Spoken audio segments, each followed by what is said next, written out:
Hey, everybody. Welcome back to the Latched Mama podcast. Melissa and Lindy here. We are doing episode 2 of You Asked and We Answer. You're listening to Latched Mama podcast. I'm your host, Melissa Wirt, busy mom of 6 and owner of LatchedMama.com. Join us each week as we talk about pregnancy, breastfeeding, postpartum, and all things motherhood. Hi, friend. Hi there. How's it going? It's good. Yeah. Still cold January day here in Richmond, Virginia. It's very cold in this room where we're recording in, and it is slowly being taken over by product. So yeah, it's good though. It's good product. It's good stuff. So today we're going to answer some more questions from our Latched Mama Love group, which we are super excited about. I like connecting with our people. Yes. You know? Okay. Are you ready? Ready to jump right in? Okay. Let's go. Stephanie wants to hear a little bit more about each of our nursing journeys. How did each one go? What are some of the things we did the same and different with each? And how long did our babies nurse? Okay, so we have 12 kids combined, if anybody doesn't know. So we have a full soccer team and a sub. Yep. Which is a lot of people. We should do that sometime. We should find like another 12 people and like put our kids together and have our own like soccer team. It could be like a large family league. It could be. All right. So really fast. I'll go first and then you can go second. Okay. Or you can interrupt me too if I'm getting too long. I don't really know. I don't really remember. The last might lose 10 a years, kid if we keep interrupting. The last 10 years have been a total blur. I can tell you that my first child was born at 37 weeks and like 5 days. He was born in the back of the car. For those of you who don't know, both Lindy and I's birth stories are in a past episode as well. But he came out screaming, and God bless his little soul. He screamed for the better part of the first year. And he was on the breast constantly. Like he was a boob monster. It was the only time he'd stop crying. It's the only way he would sleep. I was nap trapped for like an entire year of his life. He continued to nurse through my pregnancy with my second child, and then nursed for another like 6 months after he was born. So I tandemed those two, which was the only way I could get like sanity. And it was actually wonderful because he's always been a little bit high strung. So it would kind of level him out, especially in those afternoons. So eventually he weaned. He actually went at like a year and a half to a bottle of milk, which I'm not embarrassed by, but he was then drinking a bottle of milk before he went to bed until he was like 3.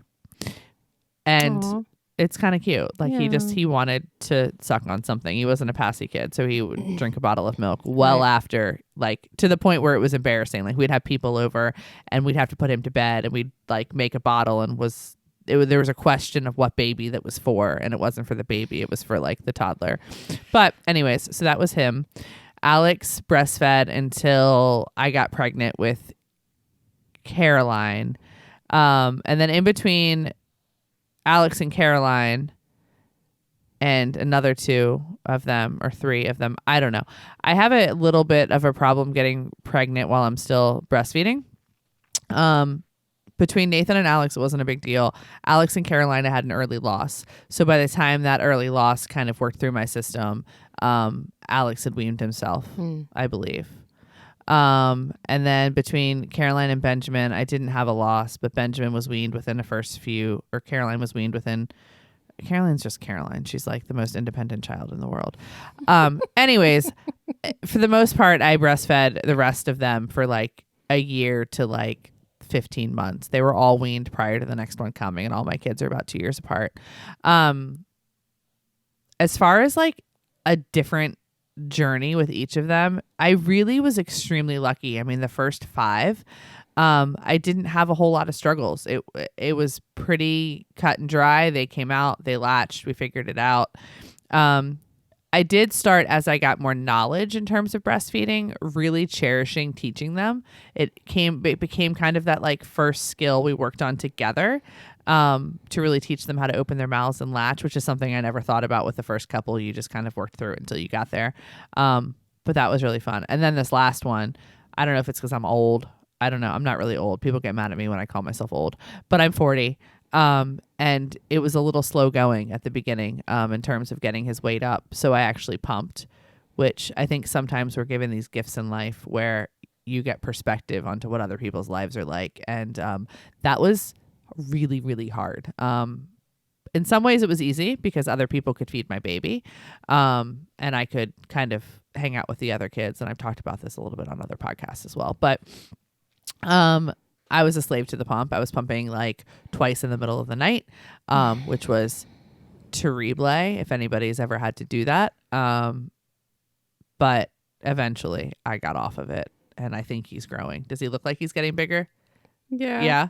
His whole face is chunky now. I think we're getting there. Like, I think it's okay. No, he's rocking it. I think it's you okay. Guys are doing great. I put the pump away. And then I've also had some amazing little Latched Mama employees / family members here donate a little bit of milk to me too, which has been nice, which is kind of filled the holes and the gaps and taken a little bit of anxiety away from me, especially like I sometimes find if he takes too late of an evening nap. So if he falls asleep, he's like 12 weeks now, but if he falls asleep at like 6 or 7 and he wakes back up at like 8:30, my supply isn't back where it needs to be to really get him back down. So I've been using some of Meredith and Corey's milk, which I think is really sweet. I find it really lovely when I feed him a bottle, and then we kind of say thank you to them in our little dreams before we go to sleep. It's really sweet.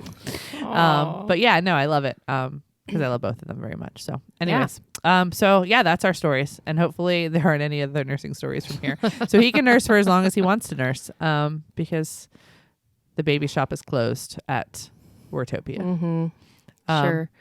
How are yours? My first one spent like a week in the NICU. So, brand new, not very educated. I think I made a decision like day 3. Had like this ugly, squeaky rocking chair in there with screaming babies trying to be a new mom and learn how to latch, and I couldn't lean back and I couldn't do anything. So had to make a decision, or I didn't have to, but I did, and just started pumping. Did you know what that meant when you decided to just start pumping?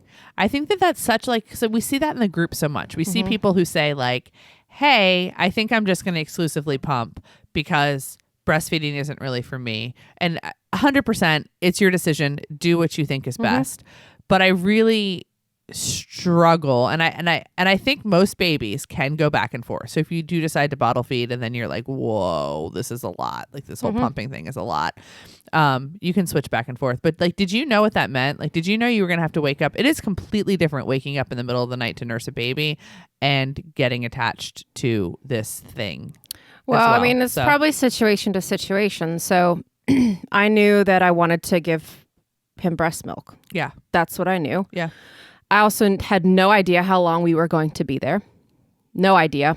We could have been leaving the next day, or we could have been there for months. Yeah. So there's visiting times, there's rules. Yeah. I can't just go in and nurse whenever I want to. So if you hadn't have pumped, they would have given him formula or something because they wouldn't know when you'd be back again.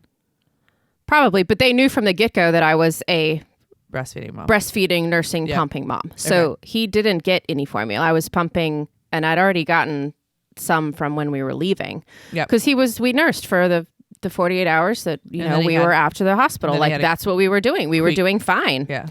And then he had a quick seizure. Seizure. So we were transferred. So right then we were split up. So I automatically needed to keep supply going. Anyways, so that was a decision. I had no idea how long we were going to be there. I was tired of keeping on fighting this anxiety, worry. I mean, you're a new mom, not sure what's going on with your child, but I was like, at the very least, I can keep pumping, keep providing him what I wanted to provide. Didn't have really the support that like I wanted, or the education that like, oh, hey, maybe we can try this when you get out, or, I didn't have that. I had horrible swelling. So nobody really told me. It just kind of felt stuck in there until I was able to take kind of like a little bit of swelling reducer. And that really helped to tackle that. Oh, whoops. I just woke my own baby up. So when he came home, you just continued pumping. Was there any thought about I think getting at that him back on the point, breast? nope. I didn't have anybody that said, hey, maybe you want to do that. I think I was still so filled with anxiety and worry, and I was scared that he was going to have another seizure at any point. So we had this little rhythm, and literally, like, I was just this overwhelmed, scared mom that's bringing a baby home from the, NICU, really with no answer other than, hey, this was probably maybe due to birth, but we don't really know why.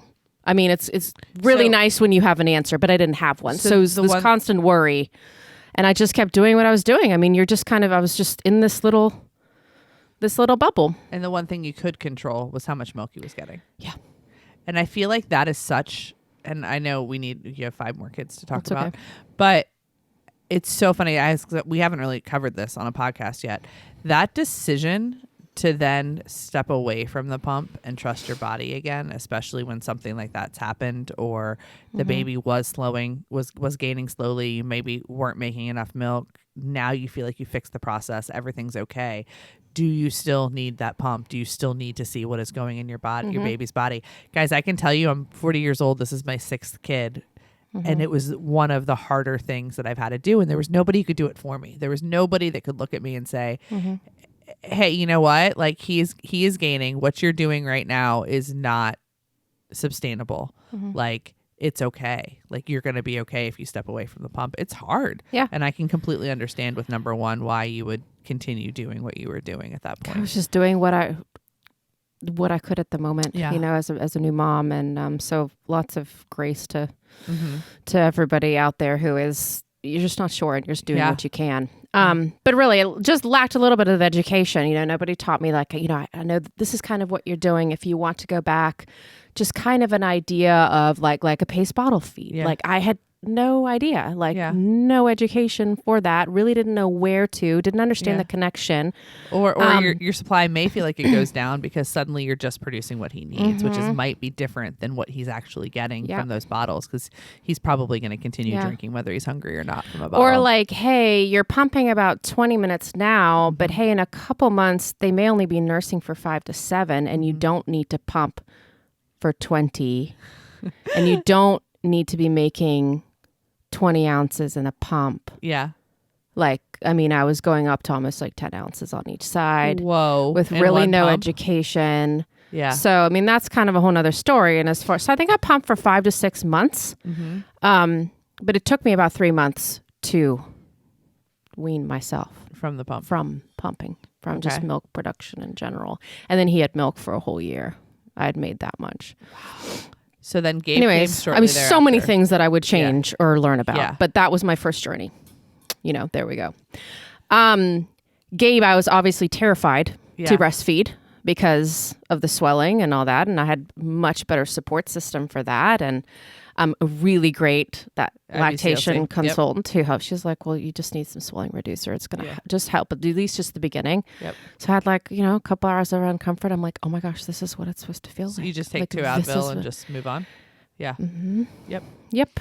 So, but that was the first for me. We'd never done it before. It's because we send women home before their milk's in, and then their milk comes in, and then so many people don't even have a telephone number to call. And I mean, how many of those posts do we answer a week of, hey, what does this mean? Yeah. But then I actually think back, and this was kind of a recent thing that I thought about, I think a lot of women who do breastfeed, they did the first one and they're on the second one. Well, my first experience with breastfeeding, really, like true, was with my second child with an 18-month-old at home. Yeah. So just the worry, and is this working, and am I making enough? And well, no, I don't want to feed him off this side because I'm not going to have enough for next time. All those thoughts that new moms have. That's what I had with him. So it was about a year, and he kind of slowly weaned himself off. Okay. Nora came along, and by then I was a whole lot more comfortable with it. And I think she was just over a year. I think she's a little bit more like Melissa Cece. Yeah. Kind of marches to her own drum a little bit. She did told her you thing when she was done. Yeah, she did. And then fourth was Penelope. That was supposed to be my last kid. So she was my longest one. It was still like 18 months, 21 months. Wow. And by then I was pregnant. And then by then it was like I'd found out in August. And then in October I found out it was twins. And I was I was dizzy walking. I was nauseous walking. And I was like, I can't do this anymore. But she was like my little... She still is my little clinger. Love her. And I'm like, I don't know how do I do this? By then we were literally it was a morning, it was an after nap and it was before bedtime. She was sleeping through the night. So what did you do to? Really she could go without, it was really just a comfort thing. And like a distraction. Yeah. Did you just distract her? We actually went away for anniversary for a long weekend. And that's just what we did. Yep. And she got loved on by Gigi and my mom and got distractions and I came back and I was like the Milkies are gone but I don't think I felt it as much because to be honest I felt like crap. Yeah. And I was completely exhausted so I didn't feel that bad and I'm like, girl, we've rocked this, you are good to go, like and she was fine. It was fine. It's much easier to we went through that okay. Pregnant. Yeah. Like, because all of a sudden you're thinking about the needs of the other one, especially if you have morning sickness and you're like, I don't want to deplete myself anymore. It's almost easier. I know that's been my experience every time. Yeah. So it'll be. So I look back on it. I still have a picture on my phone. That's one of my favorite. And I show her. And it was like after nap time. And we would always we come out of the room and then we go lay on our bed. Because she liked to lay down by the time she was 18 months. And just nurse. That's so sweet. Yeah, it was really, really cute. And then the twins. Twins came around and I was that weirdo in the hospital, but I saw the same lactation consultant I've seen, for the last 4 kids. I'm like, this is what I'm doing. Help me make it happen. So you wanted to be able to breastfeed them. And I told them, I said, this is what I'm doing. I said, they need to take a bottle or do a full nursing session. Yeah. And so we came up with a plan and she was incredible. And by week 3, we could do whatever we wanted. It's awesome. So you could get the break if you needed it and you could also nurse them if you needed it. So 3 weeks of, pure craziness. Yeah. Pure craziness. Yeah. But by then, and it was just a lot of things that I'd gone through personally with a lot of kids in a very short amount of time. Yep. Felt very trapped. I wanted to make sure that someone could help me. So yeah. It's really interesting because when this whole thing was going on with Matthew, it's so funny because that pause was me trying to remember my baby's name in case anybody was wondering. Because sometimes that happens when you have 6 children. But it's really funny because it's not funny, but when you're in the trenches and you're in those postpartum hormones, I don't want to call it crazy town, but it is kind of that way. And Lindy would look at me in those weeks where he wasn't gaining weight and his weight was going up and down and I had a pump. And it was one of my first ever postpartum struggles with a kid. Thankfully, somehow we've kind of skirted through and, it took until I had my 6th kid, but Lindy was like, it's not forever. Like, we're going to figure this, you're going to figure this out. Like, it's not forever. Just hang in there. Within a couple of weeks, he's going to be strong enough. Your supply is going to be in. We're going to figure this out. And I still look back on it and he's 12 weeks old now, but it's not fun because it's not just something logically you can look at right now when you feel balanced and good and say, why was that so hard? Why is a breastfeeding struggle so hard? But breastfeeding struggles normally happen at the beginning of breastfeeding. They're going to happen shortly after you have a baby. So, you're also going to be dealing with feeling defeated or feeling down or feeling tired or feeling, I don't know. It's just it's just interesting. So find your support system, find your lactation consultants. Yep. Okay. I think we probably spent way too long on that question. 12 kids. But it's good. It's good because we answered Angela's question too. Angela's question was she wanted to talk about how to wean a toddler. Yeah. She mentioned how hard it was both physically and emotionally. I can't really talk on that. I've had kids try to hang on through that next pregnancy. But like I said before, it's like that baby comes first in my mind. And I think it's from having those early losses and having a little bit of a struggle of how the whole biological progesterone pregnancy thing sets up. Some people say that it doesn't matter. And I mean, I did breastfeed through an entire pregnancy, but I start to get very, very mama berry of what's growing inside of me. So it's a little bit easier for me emotionally to kind of find another alternative for that child.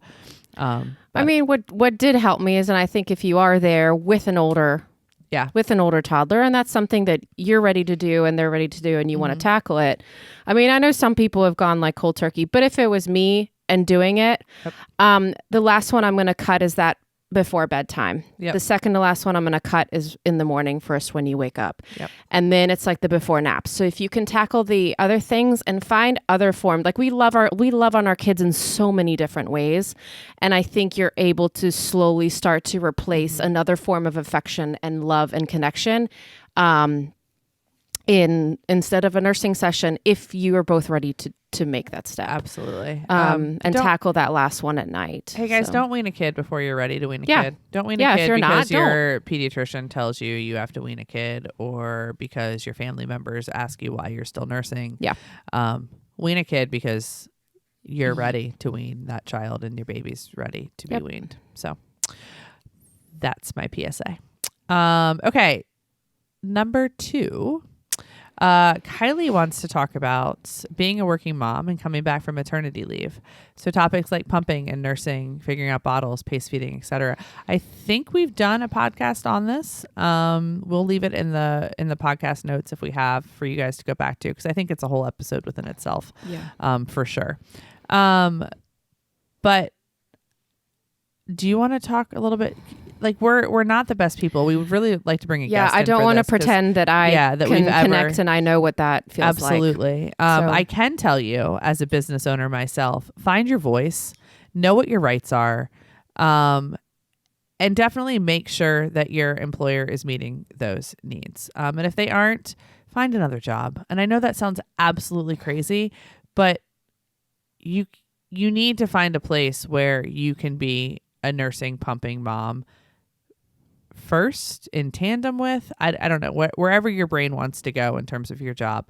Make sure that you can be both. And there are places out there that you can be. And I know that we're a little bit of an anomaly and we're a little extreme in terms of letting moms be moms first, but there are middle grounds and there are places where you can still be a mom and be an employee. So, my number one thing is learn what the rules are, learn what the federal rules are, learn what the rules are in your state, and make those employers step up and make sure you have what you need in the workplace. Yeah. Do you have any other? I agree. No, and I don't want to like jump too much into pumps, but I do think making sure if that is a part of your daily routine with a pump, that it's a good pump. You know, don't grab a hand pump and try to get out what you need to be getting out. Those first, if you're home for a significant amount of time with your baby, try to let go of the idea that you're going back to work immediately after that baby's born. Try and teach them how to latch. Try and get that supply where it needs to be, and then start thinking about your freezer stash. Because those first few weeks are so, so important to that breastfeeding relationship and actually getting your milk production in so it can support pumping later. And then also, don't be afraid to ask your partner to help you clean your pump parts. I know that sounds absolutely crazy. There's some cool steamer bags too. Yeah. Which are not new. Yeah. But they're out there. But ask for help where they can help as well. So that's my last thing. All right. This last question, I am going to read it all out because what we're going to do is I'm going to read the question. We're going to share our stories. Cool. And then we're actually going to circle back and do a whole nother podcast on this. Cool. Okay. So the question is from Brianna, and I'm going to read it all because it's great. What happened to my brain when I had this child? I used to have it all together. Now I'm putting my keys in the fridge and my dirty outfit back on the baby, the clean outfit in the washing machine. And where in the world did my coffee cup go? I want to hear mom brain stories. It's really, really funny because like by the 6th kid, it's like you forget that it happens, but then like it does happen. Like I have a significant story I'm going to tell, but like just in the trenches right now, being 12 weeks postpartum, there was a time this week where like we have this certain piece of software that comes from the bank that allows me to like wire money. I had lost that. So then I had to actually go to the bank to wire the money, but I had also lost my license. And at the same time, I walked out the front door and there were 2 LL Bean poly mailers on the front door. So I had just convinced myself that I had ordered 2 jackets instead of 1 jacket when I checked out. And then I literally got in my car and I didn't know whether to laugh or to cry because I didn't know where anything in my life was. I had ordered 2 jackets. Apparently I hadn't ordered 2 jackets. My husband and I just actually ended up ordering ourselves jackets on the same day. Not for each other. We're not that sweet. But like personally, we actually both decided we were cold on the same day and ordered a jacket. So that was why there was 2 LL Bean bags. And I eventually found my license. Still haven't found the bank thing. But it happened and it's terrible. No, because apparently they're changing the system. I don't know. Okay. But it's all crazy. But yeah, guys, it happens. It's a studied thing. There are articles on it everywhere you look. Google it. It supposedly has to do with the fact that like we have to make room in our brains to love our babies, which I mean is great. I mean, I love my baby, but I also loved my brain. And I also loved my ability to actually run a business and a family as well. But do you have any mom brain stories? I do. I think it was Penelope because I'm trying to picture. I know exactly what I remembered when I walked in the house, but I'm trying to picture who it was. And I think it was Penelope because I know it was up with multiple kids, but I got all the way up near, now I'm trying to remember what exactly, I think it was still just Walmart at the time, but I went through my car and I was missing a child and I'm all the way up Whole Street and realizing that it's the youngest. And there's nobody in the car seat. So Penelope, so you have 3. So you had 4 there's 3 kids. in the car. So they all got in. I brought everything else I needed, the diaper bag, the stroller. I don't know what we were doing. I don't remember. But all I remember was driving so fast down Whole Street and so fast into that neighborhood. Because where did you leave the baby? Yeah. So I came in the back door and I looked over there.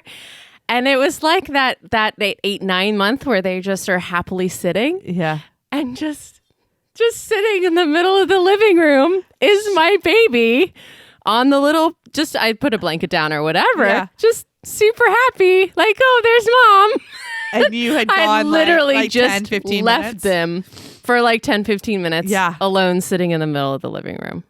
And I was like, I literally just forgot my baby at home. They're fine. Everybody was fine. The door was locked. The garage was shut. Like, the baby was safe. Little like big plastic toy just sitting in the middle of the living room, happy as a clam. But I'd left my baby at home. Yeah. Mm-hmm. I remember the other kids and all the other stuff, but I left them at home. So the boys, we homeschooled the kids for a while, running the company, whatever. We had gone on to baby number 4. So the 2 boys went to this art class, this homeschool art class.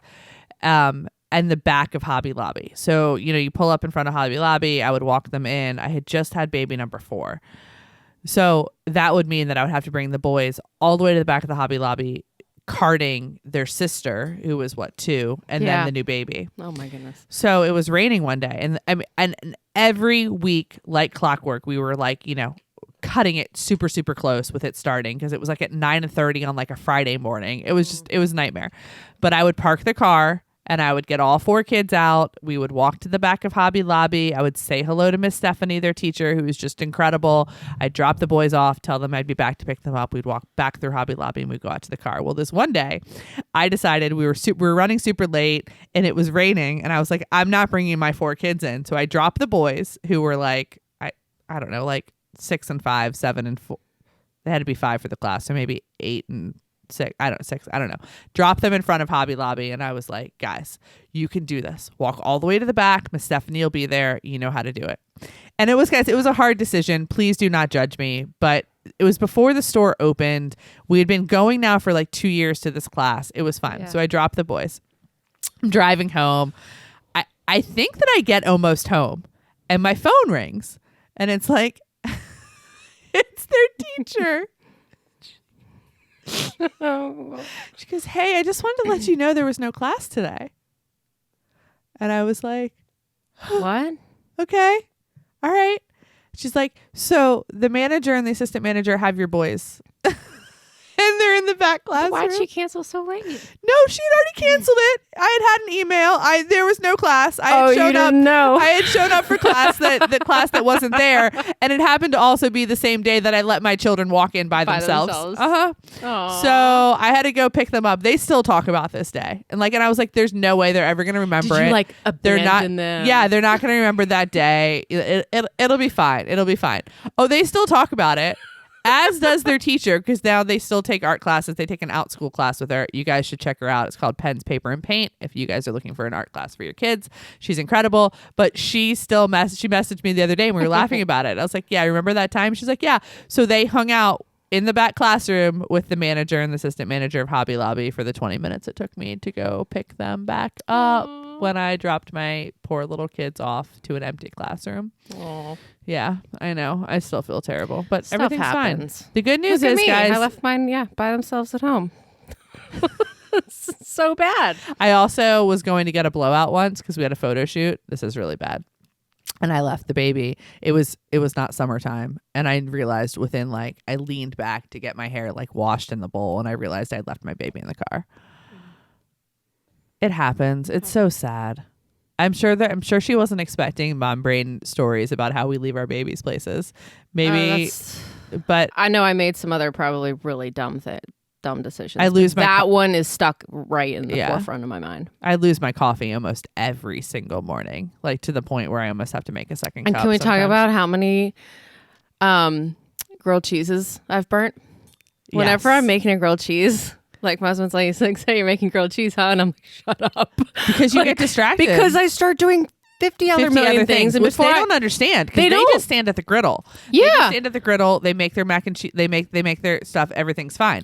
Yeah. Yeah. Before you know it, I've burnt 3. Yeah. 3 of them. And the kids are now to the point of I'm dying. I need food right now. And they're screaming. And here's the deal. I think half of mom brain is definitely biologically you get forgetful and stuff. But I also think part of mom brain is the fact that we love our kids so much and we love all of our other ones and our brain is constantly full and moving that sometimes things just get lost. There's only so much it can hold. You can't do all of it. Okay, so when we drop this podcast episode, we want you guys to comment on your mom brain stories in the Latched Mama Love Facebook group, and we're going to come back and we're going to talk about them more. Cool. I'll have to think about more. Yeah. All right. Awesome. Thanks so much for your questions, guys. And we'll see you next week. Bye.